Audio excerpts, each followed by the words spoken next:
স্বরাষ্ট্র উপদেষ্টা জাহাঙ্গীর আলম চৌধুরীর সভাপতিত্বে সচিবালয়ে বসে আইন শৃঙ্খলা সংক্রান্ত কোর কমিটির বৈঠকে সম্প্রতি খাগড়াছড়িতে ধর্ষণের অভিযোগ ও দুর্গাপূজায় মণ্ডপে অসুরের মুখে দাড়ি লাগানোর বিষয়ে আলোচনা হয়। জানানো হয়, দুর্গাপূজায় দেশের 17টি মন্দিরে ভাঙচুর ও 793টি মণ্ডপে অসুরের মুখে দাড়ি লাগানো হয়েছে।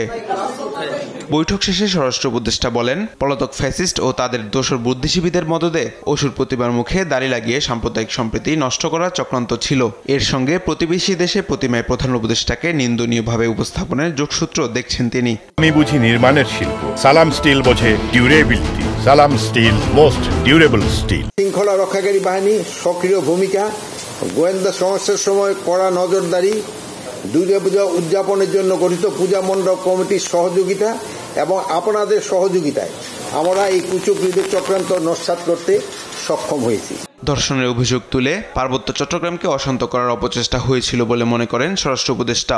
জানান, ধর্ষণের অভিযোগে তুলকালাম হলেও মেডিকেল রিপোর্টে তার আলামত মেলেনি। এই ঘটনা সরকার সুষ্ঠুভাবে মোকাবিলা করতে পেরেছে বলে জানান তিনি। ধর্ষণের অভিযোগ তুলে পার্বত্য চট্টগ্রামকে অশান্ত করা এবং শারদীয় দুর্গাপূজার মণ্ডপে অসুরের মুখে দাড়ি লাগিয়ে সাম্প্রদায়িক সম্প্রীতি নষ্ট করার চক্রান্তে পেছনে ফ্যাসিস্টদের দোসরদের মদত রয়েছে, যা ইতিমধ্যে প্রতিমান হয়েছে।